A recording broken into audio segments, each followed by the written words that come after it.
Produced and distributed by the National Organization for the Reform of Marijuana Laws in Washington, D.C. This is your daily audio stash, the growing truth about cannabis. Welcome to the most popular audio podcast regarding marijuana in all of America and all the world, featuring interviews with scientists, politicians, doctors, prohibition policy activists, regular cannabis consumers, musicians, and NORML staff and NORML's board of directors, along with music and comedy no other podcast can offer. You can always find out more about the show at our website, NORMLAudiostash.com. We're ending marijuana prohibition with education, one listener at a time.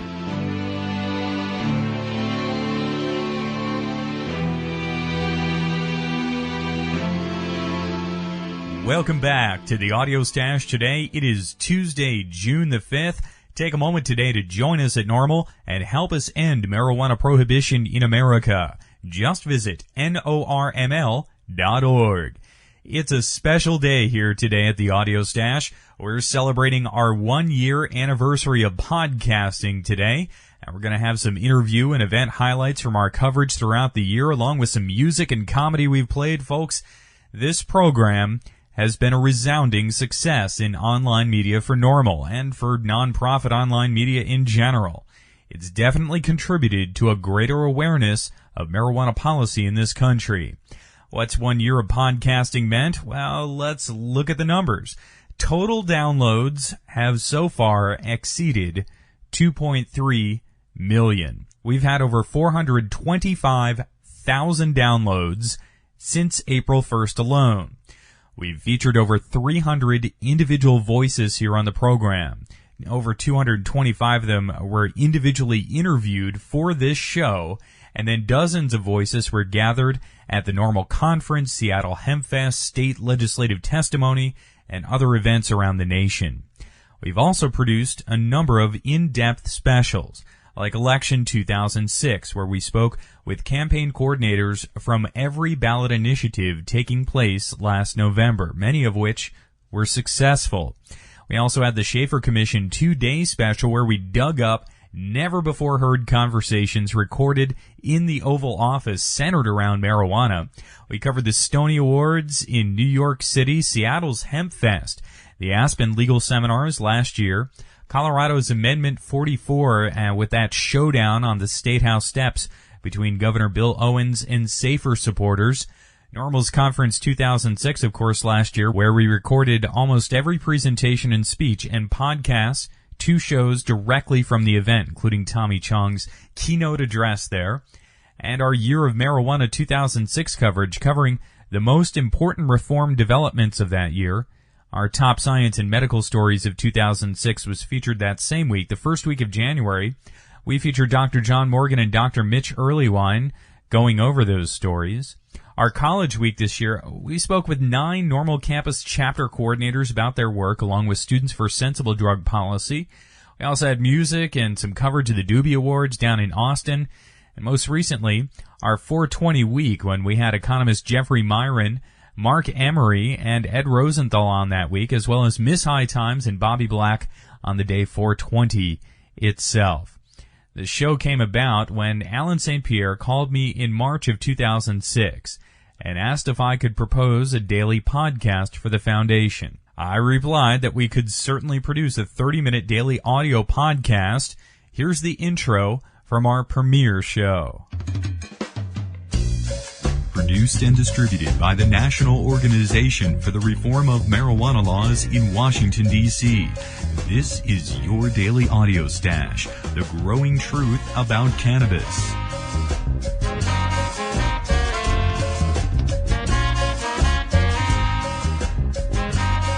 NORML's daily audio stash is where responsible marijuana smokers listen to the latest breaking news about marijuana and cannabis, hear the voices of the marijuana law reform movement in special segments and interviews every day, and also kick back with comedy and music like no other podcast can offer. It's NORML's daily audio stash. More information at NORMLAudiostash.com.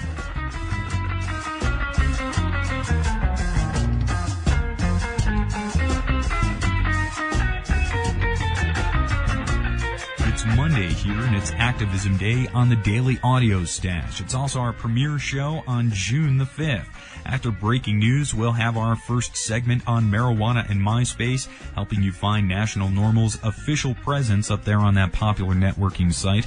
Also an interview with Alan St. Pierre, NORML's executive director. We'll have an interview every day here on the Daily Audio Stash. And Reformer's Calendar takes a look ahead at this summer's marijuana-related events. Music on the show features Willie Nelson. NORML's Audio Stash able to bring you music like no other variety podcast can. Top-of-the-line American artists like Willie Nelson. Also today, chapter profile this week, Drexel University's NORML, and we'll wrap things up with comedy from Tommy Chong. All here on NORML's Daily Audio Stash, the growing truth about cannabis. Check out our website at normalaudiostash.com.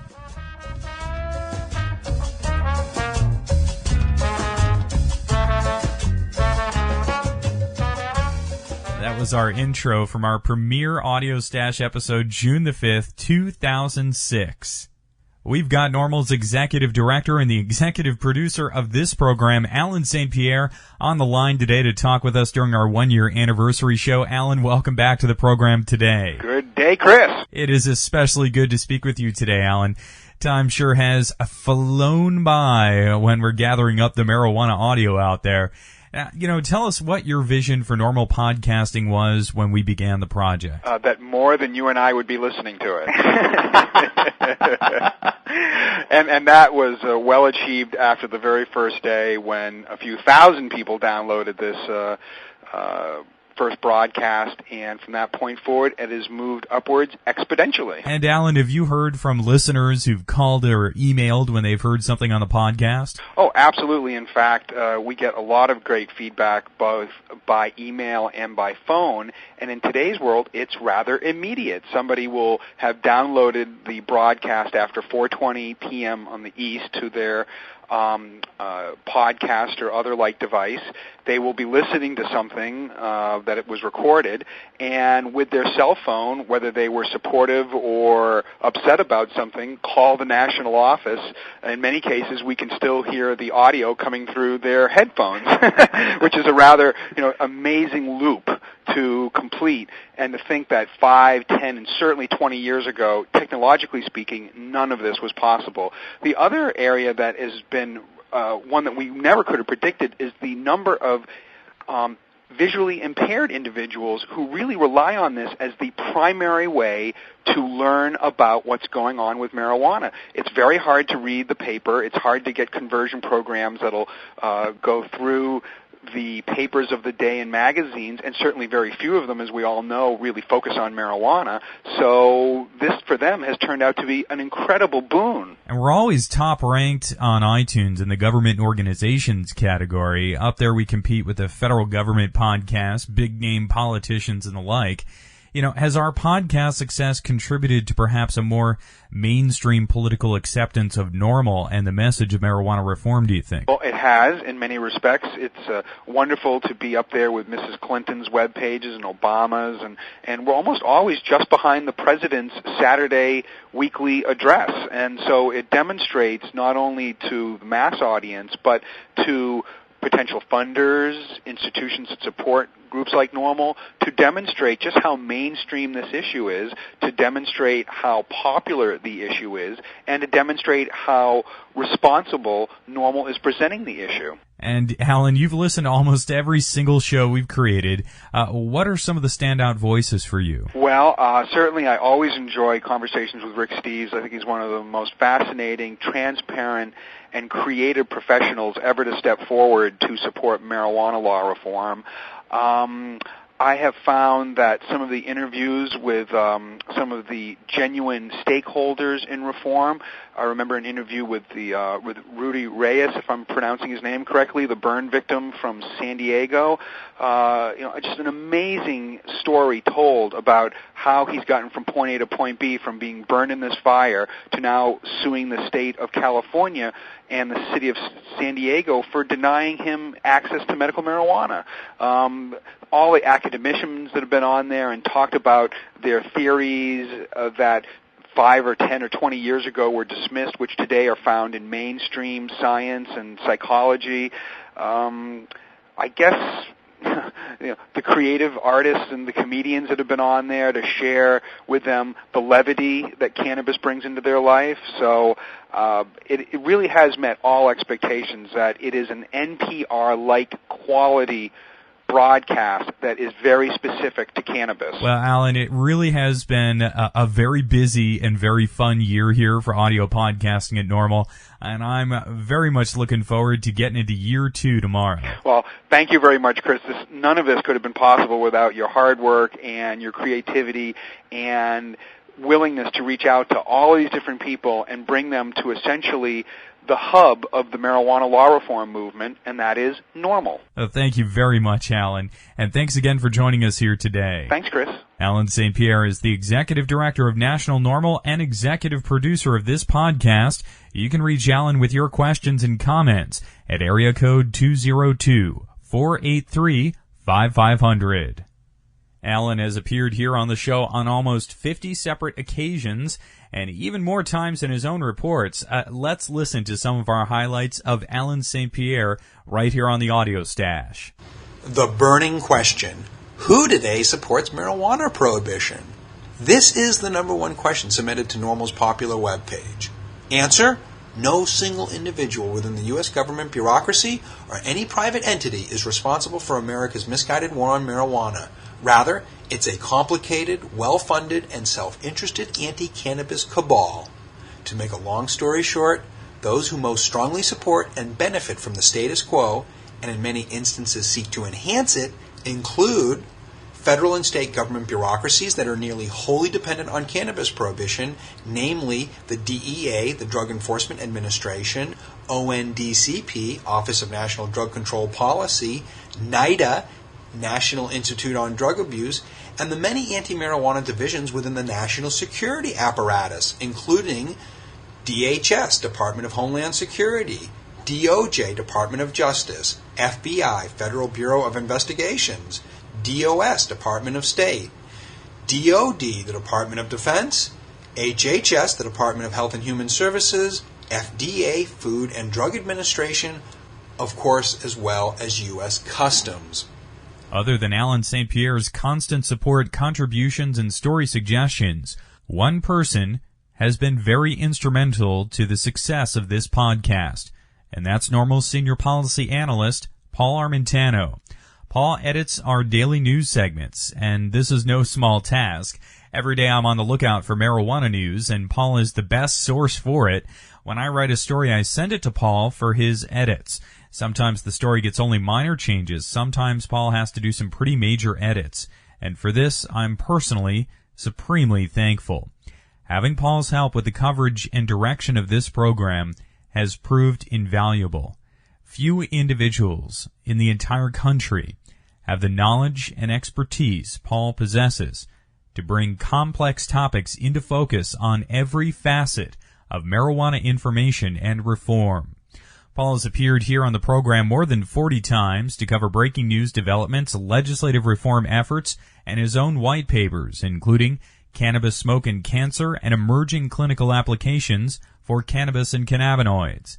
With his help, we feature legislative updates weekly in our Tuesday Government at Work segment. Let's take a moment now to listen to some of Paul's appearances here on the Audio Stash. Welcome back here to the Audio Stash, Paul. Glad you could have me, Chris.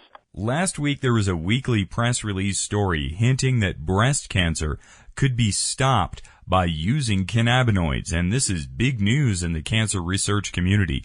Tell us about what's going on here. Well, there has been ongoing clinical investigations by a research team in Spain and also a research team in Italy now for some time, and they have been looking at whether compounds in marijuana can hold dramatic anti-cancer properties, particularly in the treatment of certain types of cancerous tumors, breast cancer being one of these. And what investigators reported in the current issue of the journal Cancer Research was that if Delta-9 THC was administered to certain types of breast cancer cell lines, what the cannabinoids did was they stopped the proliferation of those cancerous cells from spreading, and they also triggered a process whereby the cells actually turned on itself and killed itself, a form of cell suicide.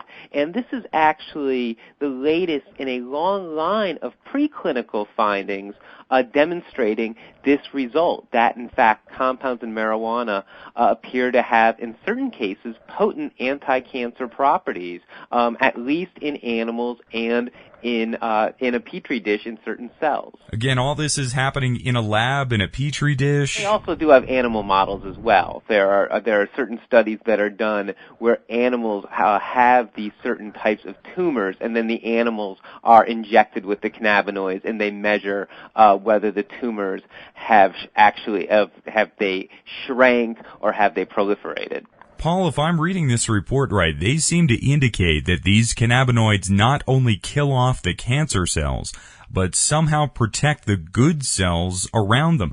How is that happening? That's actually one of the more intriguing findings, and certainly one of the most promising findings, is what they have noticed is that the cannabinoids seem to selectively target the malignant cells while leaving the healthy cells alone. Now, anybody, of course, who's had any familiarity with cancer chemotherapy, whether they've gone through it or a loved one has gone through it, they realize that one of the reasons, or the primary reason, that individuals undergoing the chemotherapy get so ill is because current treatments for cancer do not have the selectivity to leave the healthy cells alone and only target the malignant cells.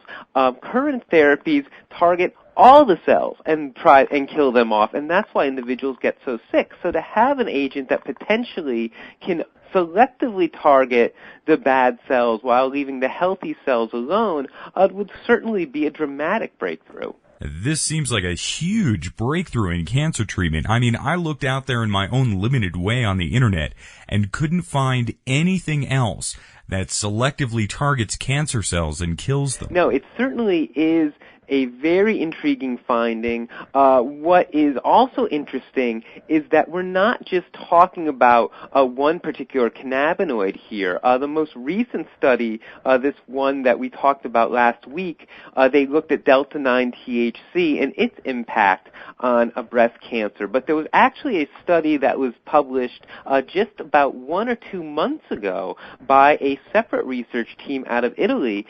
They looked at not just THC and its impact on certain types of cancer, including breast cancer cell lines, but they looked at cannabidiol and they looked at CBG along with other cannabinoids, and they found in their studies, for instance, cannabidiol to have even a more potent anti-cancer effect in breast cancer cell lines than even THC. They also found that CBG had anti-cancer properties. So we're talking about multiple cannabinoids that seem to have potential for the treatment of certain types of cancers. And, aside from breast cancer in particular, there is quite a bit of consistent preclinical research looking at cannabinoids in the treatment of brain cancer and also prostate cancer. So we're talking about very widespread forms of cancer and forms of cancer that generally are untreatable. That was Paul Armentano, NORML Senior Policy Analyst and a major resource and contributor on this program. A very special and deep thanks go to Paul. Without him, this program could never be as professional as we are.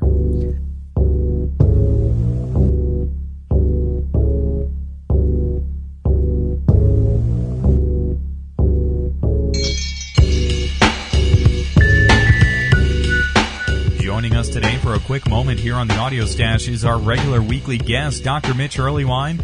Mitch is professor of psychology at State University of New York, author of Understanding Marijuana, and editor of Pot Politics. He also sits on the NORML Advisory Board. Mitch and I have conducted well over 40 interviews for the Audio Stash this year. That's for our Wednesday Cannabis Science segments and for some of our focus specials, such as the January highlight on the top medical and science stories of 2006 and for the Schaefer Commission special as well. I wanted to have Mitch on for a few moments today to discuss his side of this podcast experience. Mitch, welcome back to the show here today on our 1-year anniversary. Oh, it's my pleasure. It's great to have you with us, as always, Mitch. We've covered a lot of ground on a wide array of cannabis-related subjects this year. Let me ask, what do you think of this experience of being a regular contributor to the program, and what kind of response have you gotten to the podcast? It's been a real delight for me, Chris, and I just want to thank you for doing all the hard work. I realized the other day that you and I probably talk a half hour a week, which is more than I talk to some members of my family. I am really pleased with how both students and folks I've never met have reacted to the podcast. And I'm finding that it's doing exactly what we'd like it to do, which is it's encouraging folks to send links to folks who aren't active in the movement. So a student of mine said, I really enjoyed that sex and marijuana interview, and I forwarded the link to my dad, and now actually he's reading Eric Schlosser's Reefer Madness, and suddenly he's starting to come around to the idea that maybe throwing people in jail for owning a plant is a bad idea. And every time I get a story like that, I can't help but be absolutely thrilled and know that, the podcast helped grease the skids for that kind of change in attitude, and that's really exciting to me. Oh, right on. And as a college professor, do you see students really consuming podcast content regularly? The notion that students are really immersed in these and actually very informed consumers of podcasts, so that they get on iTunes and they know which ones they want, and they have regular downloads, and they're jogging to them and listening to them in the car and things like that. And it's wonderful to see how folks have become so media focused and have the potential to be really informed thanks to this technology. Well, Mitch, I have to really give you a big personal thanks for letting us speak with you each week here on the show. Having this kind of analysis has really been a major factor to our success, so thank you very much again. Well, I'm very glad to help. Right on, Mitch. Now let's get to a few highlights of our discussions with Dr. Mitch Earlywine. Let's begin with one of our first interviews. We're going to discuss the topic of depression and marijuana. Welcome here to the Daily Audio Stash, Dr. Earlywine. Pleasure to be here. Now, there are many myths out there, but is there any evidence whatsoever of a link between cannabis and depression? In truth, there are so many things that increase depression in the modern world, but marijuana is just not one of them. Anytime I talk about this, I want to emphasize that there are cognitive behavioral therapies for depression that really work wonders, that depression is really a common thing, that it's not something that people should be afraid of or necessarily ashamed about. But again, the causes of depression don't seem to involve marijuana at all, and I'm happy to elaborate on that with some of my own research. Now, tell us about some of the most common factors in the causes of depression, Mitch. Well, when you look at the rates of depression over a person's lifetime, women are about 25% risk for depression and men only 15%. And that right away ought to get you thinking, well, gee, some of the big social and economic things that have a big impact on women may be contributing to some of these depressive things. People who experience depression are often folks who've been victims of some kind of trauma, folks who have sort of a negative outlook on life anyway, folks who have substance abuse problems with hard drugs and are actually dependent, or folks who are medically ill and end up getting depressive symptoms as a result of things like cancer and AIDS and things along those lines. It seems like there are a lot of environmental factors that can cause depression in humans. So often we see those drug commercials claiming that a single chemical is responsible and that their pill will take it all away. I find that really disappointing, and every time I see one of those, I can feel my blood boil because, in fact, the talk therapies are more effective in the long run than antidepressant medication because you're less likely to relapse with talk therapy. When you learn new skills about how to do fun things and see the world differently, that lasts you a lot longer than taking a pill every single day. And the data really support that. I can't emphasize that enough. And one final question for you today, Mitch. For those who are dealing with depression and looking for solutions, you mentioned talk therapy. What makes that so effective?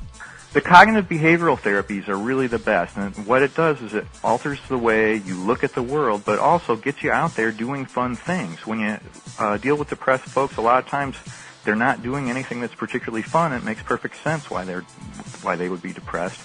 that's really the hallmark of it. But, a good relationship with a therapist is the beginning to how that stuff works. One of the most popular interviews we presented with Mitch was on the topic of sex and marijuana. We received a huge response to that segment, and it was played on a few public radio stations as well after we aired it here on the Audio Stash. So here's a portion of our talk on sex and marijuana. The ONDCP and DEA would have us believe that smoking marijuana decreases sex drive, yet we hear from Carl Sagan and Ann Dryan that their best sexual experience happened after smoking pot. So let's cut to the chase here. Does smoking marijuana affect your sex drive? As it turns out, we don't have a lot of data addressing actual desire, and we do have tons and tons of sort of informal clinical reports where people say sex is certainly enhanced during or right after marijuana use, and so it's hard to even entertain the idea that somehow your sex drive would drop with long-term use. Obviously, that's not something that's been a priority among a lot of big funding agencies, so if it does happen, we certainly haven't heard about it. So when we hear about this anecdotal evidence, are people saying their experience is enhanced or their sex drive is better? We've got data from as early as the 1980s suggesting that the experience is better. Men report seeing themselves as more giving and that people are generally more sensitive to touch, in part because time is distorted after smoking marijuana. People at least seem to think they spend a lot more time in the sex act. There's a lot of enhanced orgasm reports, both in Charlie Tart's data from 1971 all the way to like ancient Chinese things in 200 AD. So I think this is a pretty consistent effect and one that folks like to talk about. I do want to caution that cannabis is not a lubricant, and we do see a number of drying of mucous membranes, whether it's in your eye or anywhere else, that could be affected, and that's why I have to recommend that people keep that in mind if they're planning on sexual contact after using cannabis. So that common cottonmouth effect of smoking marijuana isn't just from having the smoke pass over your palate, but it's drying up the body overall as part of the physical effects of marijuana intoxication. In fact, all mucous membranes are drier after use, and that would be something to make investment in a lubricant worthwhile. Mitch, you mentioned this sort of temporal shift when folks are smoking marijuana. Is that sense of spending more time having sex in and of itself enhancing the experience? As it turns out, we don't have data directly addressing that, but it certainly makes a lot of intuitive sense. I think the other thing that we hear a lot is just there's really nice, candid discussions about what you like and what you don't like after cannabis that often don't occur when you're either using alcohol or no substances at all. And I think more than anything, it's what are the occasions where this happens. So people often don't use cannabis before sex unless they know they're going to have enough time and they're going to be in a comfortable setting and they're in all these other situations that seem to contribute to good sexual performance as well. And so what I recommend to folks is if they want to use cannabis to enhance sex, that's great. But think about what are the other things that you're doing when you do that and see, can you do those more often as well? I know parents of young children often find themselves in situations where they're tired and rushed, and what a surprise, it's not as good as things used to be. Well, if they could arrange to, get rest and find an environment where they could be uninterrupted for a longer period, that alone would contribute so much. And then if you want to use cannabis to enhance that further, why, by all means, go ahead. That was a portion of our sex and marijuana talk from December 2006. We'll have a brand new interview with Dr. Mitch Earlywine tomorrow, right here on the Audio Stash. Our first big guest here on the program is a great friend of NORML, PBS travel host Rick Steves. Knowing Rick from his TV and podcast travel shows, when I interviewed him, I was pretty surprised to hear the sophistication and forcefulness to Rick's arguments for legalizing marijuana. Let's listen to some of that interview now. Well, I believe our society is embracing a lot of lies lately, and I'm just tired of people being kind of lacking courage when it comes to stepping out and saying the truth. And this can be issues of civil rights and war and peace or economic justice or whatever. And to me, just personally, I'm sort of offended by a war on marijuana that's based on lies and fear. And I think, to me, NORML is not a charity, but it's a service. It advocates for people who believe that adults have the right to use marijuana creatively in the privacy of their own homes. And I think that people who appreciate marijuana, or people who have friends that appreciate and enjoy marijuana and don't like the fact that Americans are being arrested for something that's about as thrilling as a bottle of beer in other countries, NORML provides a great service. Of course, you spend a lot of time and still spend a lot of time over in Europe. Does spending that time overseas give you a different perspective on the United States and how we treat pot? Yeah, when you travel, you learn a lot about your own country. And Europeans especially are really good at in a friendly way, expecting a lot of us and challenging us. And I just love to talk with Europeans about various social policy issues. And, every country's got its drug problems, and people certainly shouldn't think that because I would support NORML's work that I'm an advocate of drug abuse. I should make it really clear. Reforming marijuana laws has nothing to do with letting kids have access to marijuana. It has nothing to do with lightening up on the approach to hard drug abuse. In fact, it's not drug abuse at all. Nobody's saying we should just open the gates and let people drive under the influence of pot any more than they're saying drive under the influence of alcohol.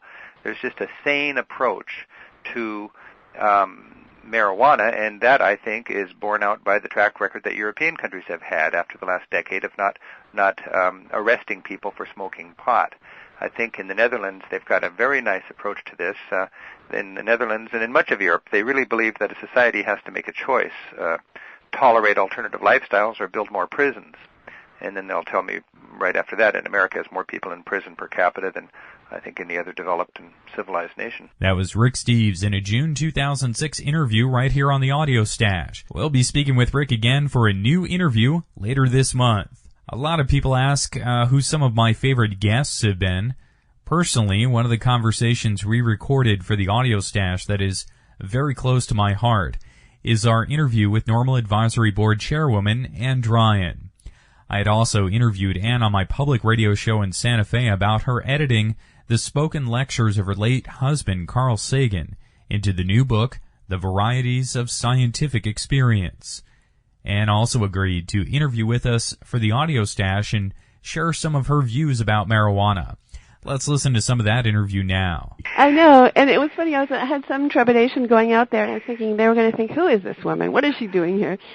But what was so cool was that when I said that I thought that getting high was a human right, I really felt that I connected with everybody, and that I just felt a tremendous amount of warmth, and people were like, yeah, it is a human right, and it really is a human right, and that's why I'm so proud of my multi-year connection to NORML and the way that NORML fights for this human right and responsible use. And it's just a tremendous honor for me to be part of that. And tell us how marijuana was introduced to you and what effects it might have had on your life and career.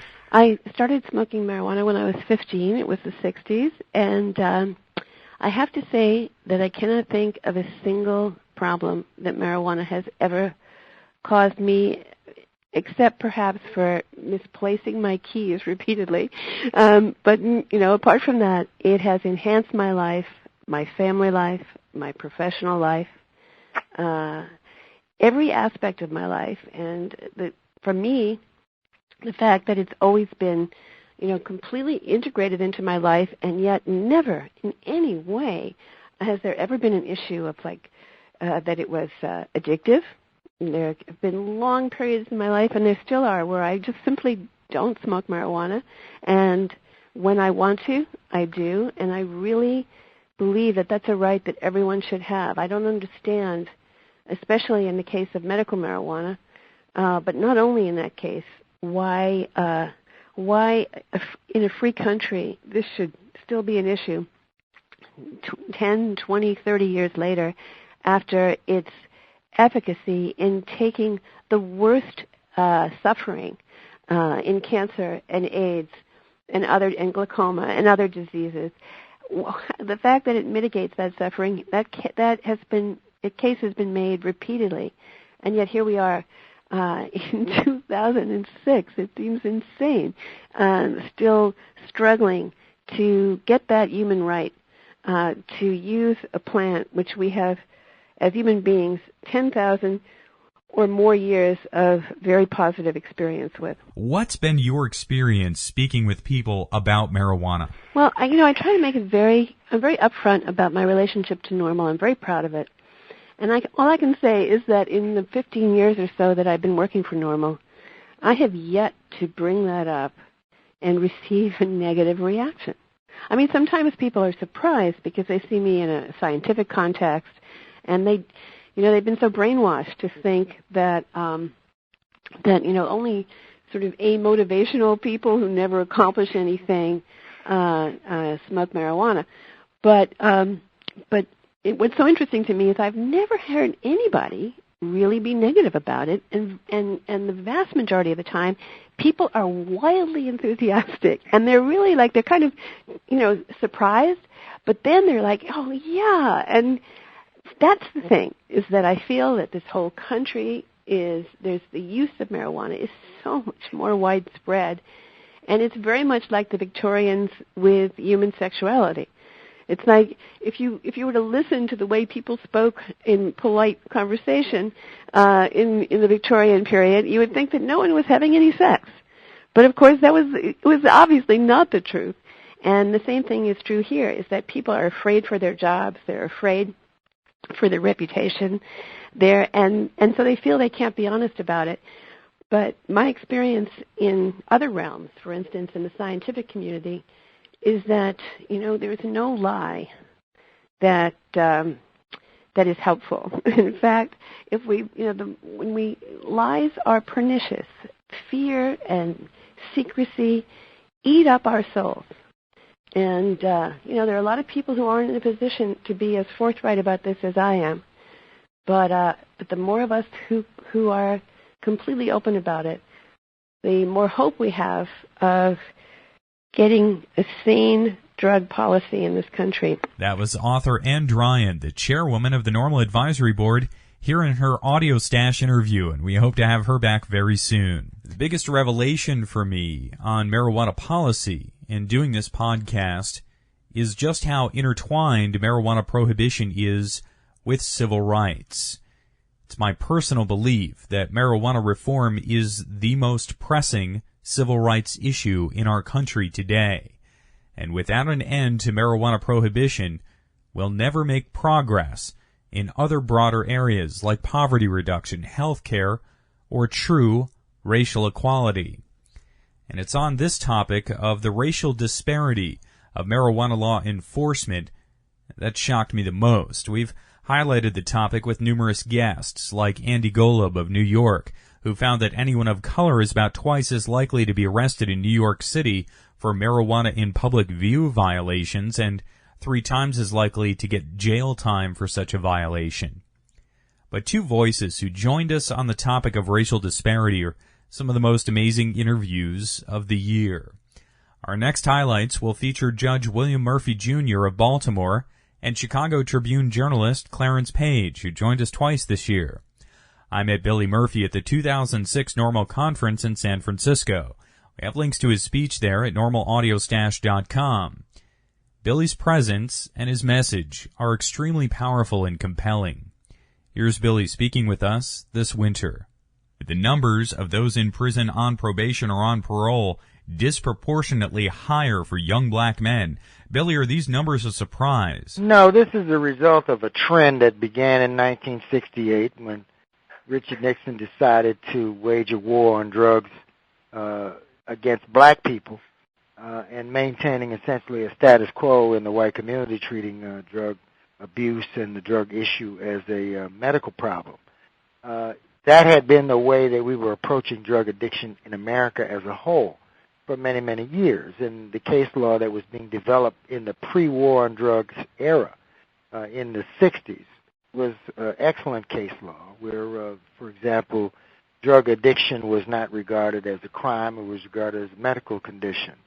And that was, frankly, the direction of criminal law until the civil rights movement and its aftermath, where black people took front and center stage in the struggle for equality in America, and the South got incredibly pissed off and decided no more. And Nixon, of course, wanted to switch the South to the Republican Party because they were thoroughly disgusted with the Democrats who had participated in the Civil Rights Movement. And so he was able to say explicitly and implicitly that we will solve your black problem for you if you switch sides. And so the Republicans, in essence, in many ways became the new racists. They took the Dixiecrat banner, reworked it, polished it up so that the targeted audience for racist response to black people understood the language they were using, responded appropriately, and so there was a counter-revolution. Remember, the Warren Court had revamped criminal law, and so Nixon set out to dismantle those progressive steps. There was the women's movement, which really discombobulated a lot of men in traditional parts of the country. There was also the anti-war movement, and there was also a series of assassinations and social upheaval in America that conspired all to really destabilize white men in the South, in the Midwest, in the states that were formerly slave states. And so we started getting a lot of legislation in the criminal law front that was regressive. First, we lost in federal court the right to get bail under traditional circumstances because the presumption of innocence no longer meant anything at a bail review. And then we got the sentencing guidelines. The sentencing guidelines eliminated all the traditional sentencing factors, ramped the sentencing structure sky high, and was imitated in many of the states in the country. And that caused things like the Rockefeller Law in New York and a real regressive legislation in states like Delaware, which had been formerly fairly progressive. And so now the drug laws not only were targeted at blacks, but the sentences went through the roof. And, with this whole mandatory minimums thing as well. That was the next wave, mandatory minimums. And then you had crack, which gave the regressive forces in the country another opportunity to ratchet the sentences up yet again.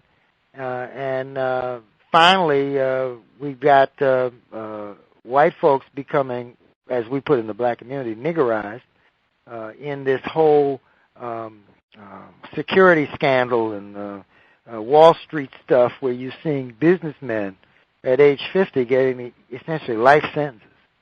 25 years, no parole. 30 years, no parole. The country's gone mad about sentencing. And now we are probably, and there's no doubt about this, I don't even know why I say probably, we're the worst sentencers.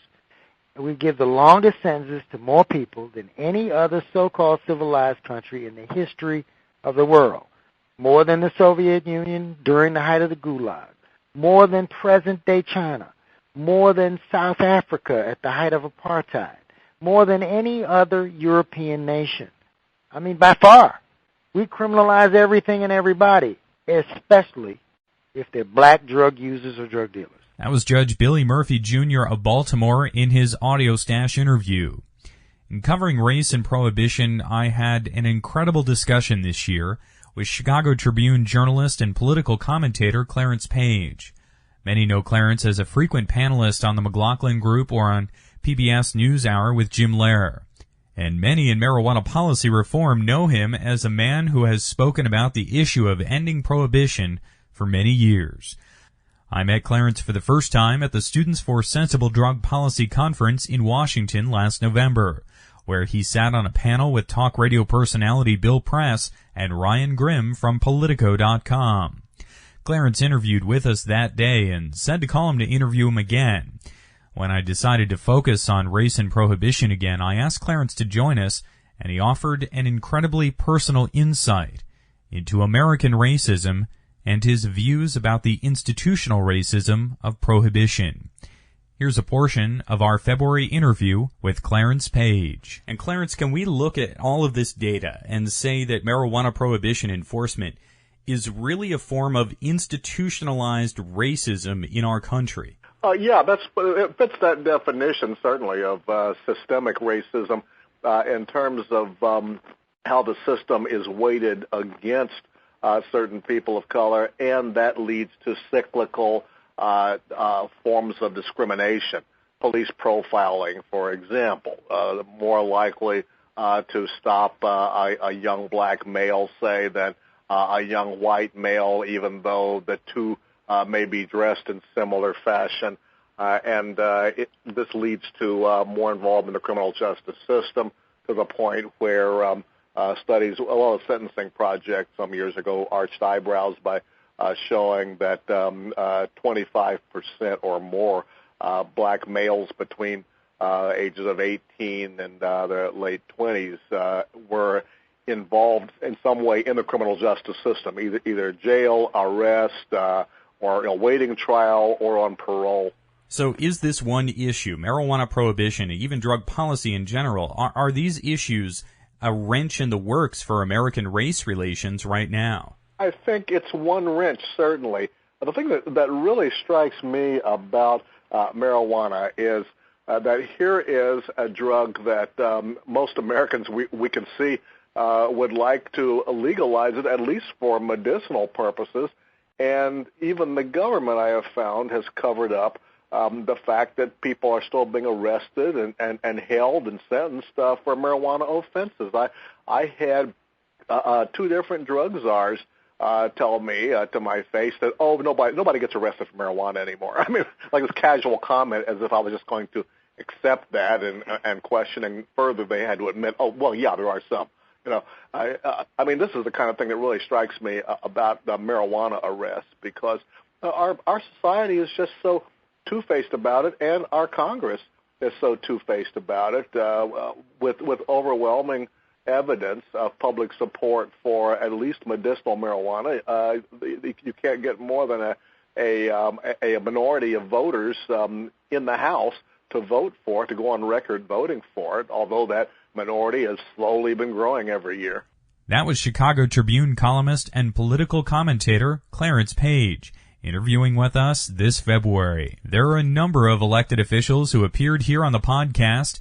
The four who stand out most are Congressman Maurice Hinchey of New York, Congressman Ron Paul of Texas, State Representative Charles Weed of New Hampshire, and State Senator William C. Mesher of South Carolina. Senator Mesher was a conservative Republican sponsoring a medical marijuana bill in South Carolina. When I booked his interview, we only spoke briefly, and he seemed gruff. But on the day of our interview, I was in for a happy surprise. This Southern conservative Republican was very passionate about allowing medical marijuana use in his state. This seasoned politician had written a nearly bulletproof piece of legislation and was truly motivated by compassion for his constituents. Sadly, just a few months after he appeared here on the Audio Stash, Senator Mesher passed away. Here's a portion of our interview with him. I've had overwhelming support on this. I stopped counting at 105 emails. Only one was opposed to it. I've got a lot of letters and emails from people who are already using it, saying that they would have committed suicide by now if they hadn't used it for pain. So I've got a lot of support in the public. Legislature's a different thing, It's a lot of legislators don't want to be connected in any way with the word marijuana, but I think it will have a good chance. If not, why, I'll continue to pursue it till we can get it positively resolved. Senator Mesher, what did you look to as a model for this bill? Maryland was one state. I think there are 11 states or so, and we just went through them all and picked the best parts that we could find. We wanted something extremely simple, easily checked, and I know there are going to be abuses. There's abuse in anything, but if someone abuses it, we're going to wrap their knuckles pretty hard. So we didn't follow any particular state word for word. We just looked at all of them and thought we'd get one that would fit our particular circumstances down here. That was South Carolina State Senator William Mesher, who crafted and sponsored South Carolina's medical marijuana legislation. Bill Mesher wasn't the only happy surprise I had during an interview this year. Often I don't get too much of a chance to speak with our guests until we're actually conducting the interview. That was the case for the very busy comedian Doug Benson. Doug is well known for co-writing and performing the Marijuana Logs, an absolutely hilarious show that any marijuana smoker out there should definitely see. And he performed stand-up comedy around the country and on television. But when I interviewed Doug, he showed how intelligent and informed a comedian must be to write their work and succeed at making us laugh, especially when it's on a particular topic. While his life is making comedy, his views on marijuana law reform are very serious. Here's Doug Benson in our January interview. Doug, you're based out there in L.A., and I have to ask how much the changes in California with Prop 215, SB 420, and all the medical marijuana dispensaries, how much has that medical access out there changed the attitudes on the West Coast? Well, it's certainly changed the attitude of the people that go out and get a license and go to the dispensaries. I mean, whenever I run into someone that's done that, like I have, you have so much to talk about. It's like housewives finding out that they both watch the same soap opera. You know, like just talking about which dispensaries you go to and what the prices are at certain ones and where they're cool and where it's a little bit more uptight, and, you know, all the different things, the variables that go into this new business of having a dispensary. It's just fascinating to talk about, and it's exciting and it's fun, but it's kind of also like it's like being in Fight Club or something. You know, you kind of, there's not that much to say about it to people who don't belong, except, you know, why don't you belong? You know, why don't you go get your recommendation, because this is fantastic and you're missing out, you know. But it just sort of doesn't feel like, it feels like when I bring it up on stage, there's still, most of the people in the audience not only don't have a license, but also still don't really believe that it's possible. I did a morning radio show in Boise, Idaho, and the morning crew was like a youngish, you know, top 40 radio DJs, you know, in a small, you know, smallish market, who were, you know, seemed like pretty cool people. Like they you know, they recognized me and knew some of the stuff that I had done, and when we started talking about pot, and I told them I had my recommendation for medical marijuana, their mouths were hanging open like they couldn't believe that there was such a thing. And then I whipped it out of my pocket and showed it to them, because I carry it with me at all times like a good enslaved pot smoker, enslaved by the system.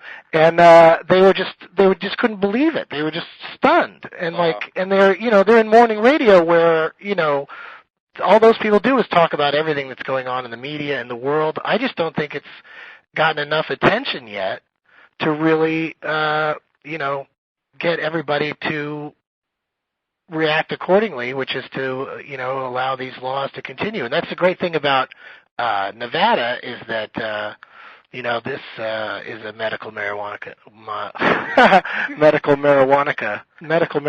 state.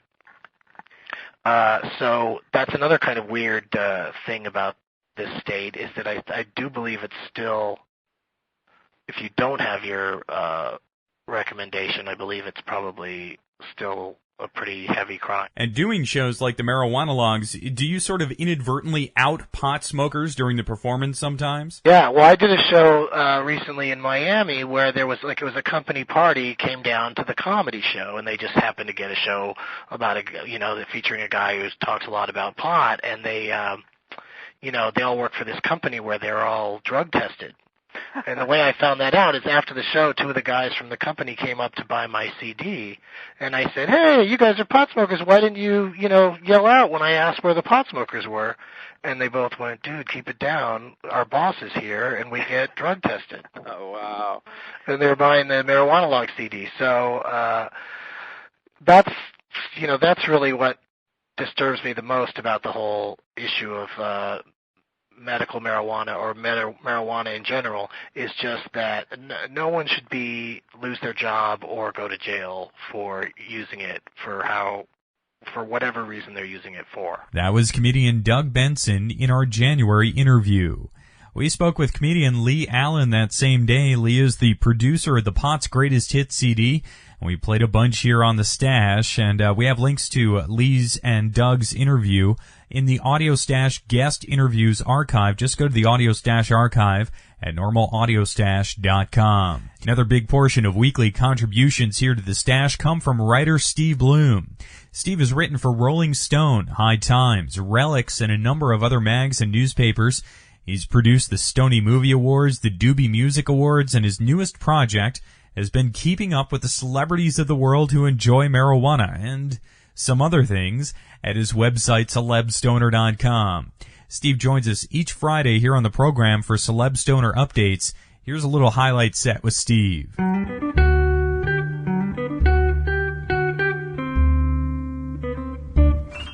I want to be famous. I want to wear minks and satins and pearls. Bob Marley's, Real Time with Bill Maher. Jay Leno, the Dixie Chicks, Method Man, met Redman, pop celeb stoners, Willie Nelson, Snoop Dogg, Woody Harrelson, Bill Maher, people like that. And Owen Wilson was Sylvester Stallone's story was just kind of interesting and mysterious. Yeah, it's been an interesting week. Last week, there were photos that were posted all over the web of Drew Barrymore and Cameron Diaz smoking, taking a holiday in Hawaii. There was a photo of Misha Barton smoking in her car. There's a photo floating around that I saw yesterday of Paris Hilton having like a joint, burnt joint, and zigzag papers in her car. Just something every day coming fast and furious. So you got the smaller stories like that. You got the bigger stories like Britney Spears. It's just nonstop. There's always something at Celeb Stoner. Fake red hair, so they all will know that it is me. That was our little highlight set with Steve Bloom. He's here every Friday on the Audio Stash with his CelebStoner.com update. I will say, sorry, babe. Talk to my assistant. We've also played host to musicians as well here, like California rapper Ominous Words, the Soldiers of Jah Army, Herbal Nation, the Cottonmouth Kings, and Fishbone. Music is a big part of the stash every week. We use mostly Podshow.com and the Independent Online Distribution Alliance to find almost all of our PodSafe tracks. And folks, there have been almost 150 individual bands played here on the program this year. We have that complete list of bands posted at normalaudiostash.com today. And since music is such a big part of the stash, we gotta play some today.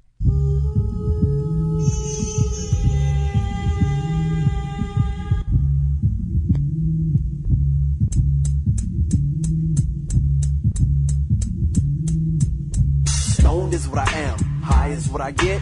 Walk through each day with no time for regret. A cassette we can't change, so rest planes. If you don't like to rearrange a new page, it's up to you. Your days are what you choose. I ratchet and cruise, smoking greens to ease the blues. Fuck snooze, it's an electric noose. I connect things to use, asking why when confused. Why the street guys my shoes was to lose. I mentally run like many motions of movement, and still I physically stand still. The theories of terminology of reality's will. Concept shell, spill, shatter, explode. All matters are atoms to the accumulation of overload. The exact precision estimated for those level foes. But no freestyle flows, and my known knowledge of wisdom given to grow. Folks, we've offered almost 200 hours of audio content for you this year here on NORML's Daily Audio Stash.